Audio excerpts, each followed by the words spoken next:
This year's Bike of the Year test has been an unusual one for many reasons. However, much like previous years, it's the Giant TCR and the Cannondale SuperSix EVO which have both performed really well. And this time we've put them head to head to see which is best.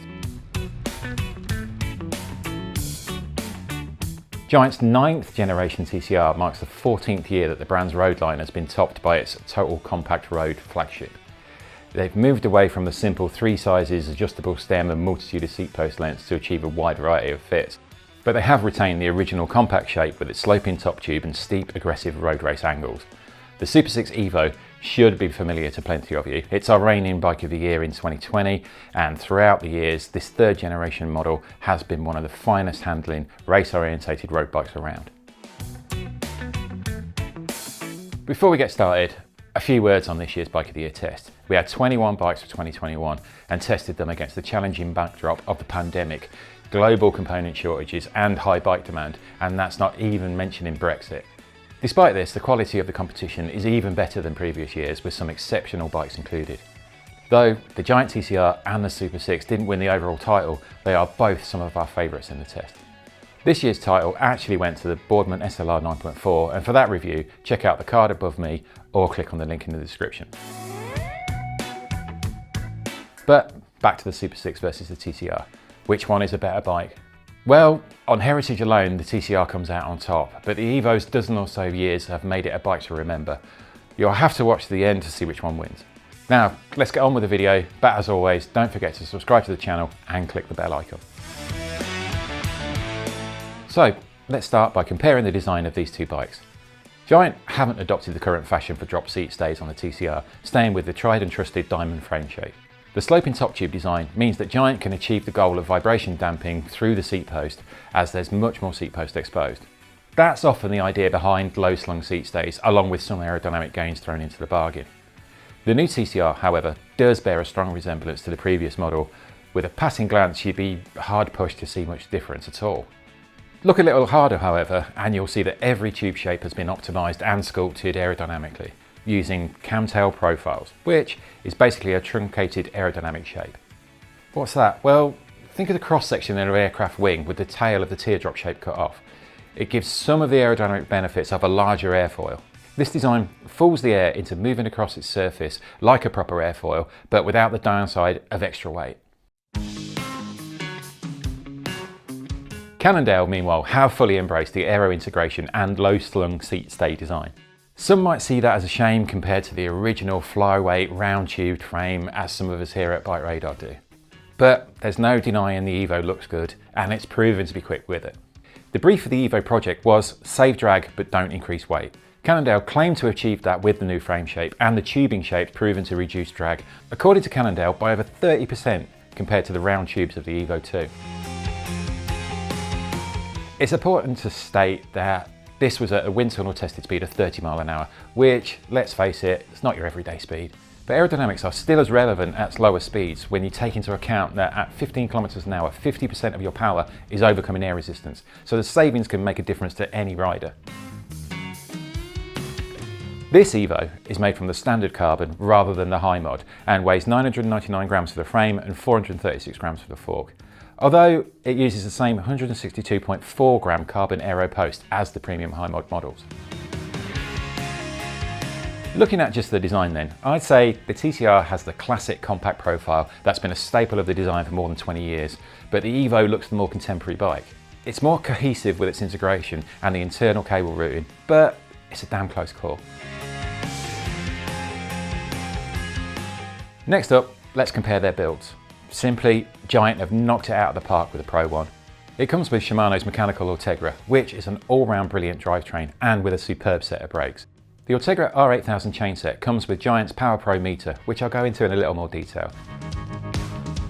It features dual-sided measurement for independent left and right leg readings. This gives a truer reflection on your power balance than single-sided units, which show an estimated total power. The Power Pro measures power, pedal balance, force angle and cadence. It also auto-calibrates for temperature fluctuations, and Giant claim an accuracy of plus or minus 2%. The meter transmits in both Bluetooth Smart and ANT+, so data can be displayed on my Garmin head unit and tracked by the Giant RideLink app. The new SLR1s use a 42mm deep aero-optimised rim that's built for tubeless and comes in a hookless shape. This makes seating tyres a cinch, and they retain tyre pressure, in my experience, much better than hooked tubeless rims. The rim's 19.4mm internal measure is ideal for 25 or 28mm tyres, though Giant recommends a max tyre width of 32mm with this wheel set. The rim is laced to Giant's own design hubs that spin smoothly, and the 32th ratchet rear free hub picks up quickly with it. The two are laced together using ever-dependable Sapim CX-Ray spokes, and the SLR1s tip the scales at an impressively light 1404 grams a pair. All of the remaining kit is from Giant's Contact SL line, and it's all great stuff, and this amounts to a bike that's just 7.6 kilos for a large. The £4,199 price tag sounds like a lot, but there's nothing here you'd need to upgrade or add on. Except perhaps the 25mm tubeless tyres. I'd prefer a 28mm tubeless for the extra comfort they afford, and in some situations, no detriment to speed. Cannondale share the same Ultegra group set as the TCR, and it's finished with pretty much all homegrown components. Up front, Cannondale have made improvements over the previous winning EVO Ultegra by switching things up to the aerodynamic knot stem and matching aero hologram knot save bar. I think the cockpit looks superb and makes the most of the EVO's fully internal cable routing. The stem with its cradle design and bolt-through clamp still offers some rotational adjustment, but aerodynamically losing the forward-facing clamp is a saving. The integrated out-front GPS mount keeps everything looking really smooth and clean. So this combination of the knot stem, knot bar might not be for everybody because it's a little bit different. The integration is a little bit more. Home mechanics, you might bulk it a little bit, but I like it and I found it really easy to live with. At the back, the D-shaped knot carbon post is topped with Pro Logo's Nargo saddle. It's a good match in terms of comfort and compliance to the front end. The overall picture with this third generation Evo is that they've done the most difficult of things by combining superb frame stiffness, rock solid handling with compliance where it's needed. It is the most comfortable Evo to date and sets the standard for ride quality in a race ready bike, edging even the superb TCR in pure comfort terms. Cannondale have been clever in outfitting this Evo. For example, the ever-dependable mechanical Ultegra group set is combined with their own SI chain set. The gearing comes in a very endurance-friendly 50-34 with an 11-32, so you get all of the shifting smoothness and great braking of Ultegra, as well as gearing that will see you up and over the toughest of climbs. The carbon hologram 35 wheel set is also impressive. They're built around a tubeless ready 35mm deep carbon rim that's 25mm wide externally and a generous 19mm inner. These perfectly match the 25C tyres fitted. The wheels have machined straight pull hubs and bladed spokes, and they tip the scales under 1500 grams. The wheels are shod with Vittoria's Rubino Pro G Plus 2.0 tyres in 25mm.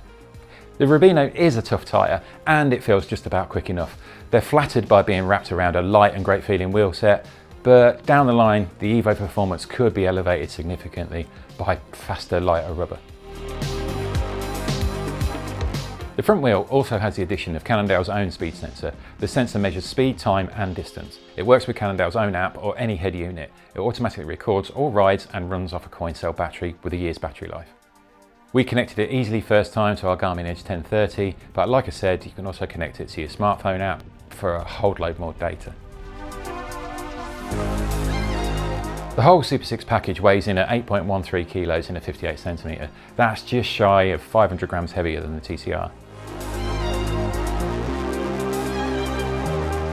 So, which has the better build? It's a close call. The Evo is brilliant and brilliantly equipped, but at £3,950, it's a grand more expensive than last year's Bike of the Year winner.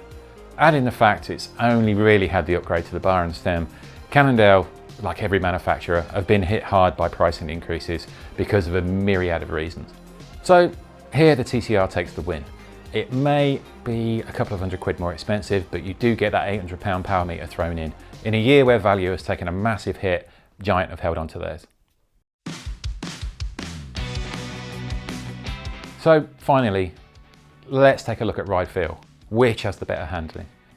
Giant's TCR on the road is stunning. It's everything a great racy bike should be. It feels efficient through the pedals, rapid to accelerate, and it rewards strong efforts by retaining speed with ease. The handle is direct and quick without ever becoming skittish or nervous on less than ideal road surfaces. It feels very slightly more firm and taut than Cannondale SuperSix EVO, but that's not particularly surprising for this style of bike. They are so similar in overall character, in fact splitting them apart when it comes to fast descending prowess is literally like splitting hairs. However, the Cannondale is also super impressive. That stiffness through the cranks means a rapid response to sprints with impressive acceleration. It also flows over coarse surfaces with confidence. It's firm like a good racy bike should be, but it's also compliant. The quality of the carbon seat post helps to keep things smooth out the back. And then up front, Cannondale have made improvements over the previous Bike of the Year winning Evo Ultegra by switching things up to the aerodynamic knot stem and matching aero hologram knot save bar. Along with the hologram wheel set, it's a fabulous ride that never ever feels slow. So with the ride feel, I'd say the Evo just edges it here, but that's so close comparing two bikes that are both just so brilliantly exciting, yet sublimely composed when riding at the limit. All right, so which one wins? I really find this one a difficult one to judge. On the one hand, the Evo's ride quality, handling and looks put it head and shoulders above the competition, but the TCR gives something in pure value terms that the SuperSix can't. Its handling is equal to the Evo. Perhaps it's just that bit firmer. It's also lighter by a not insignificant 480 grams, and it's just such a complete package. So the answer is the TCR is the smarter bike and therefore the winner here, but for me, my heart wins over my head and I'd go for the Evo. What do you guys think? Does your heart go for the Evo too? As always, let us know in the comments. We love to read them. Don't forget to like and subscribe and click on the little bell icon to get a notification every time we upload a new video.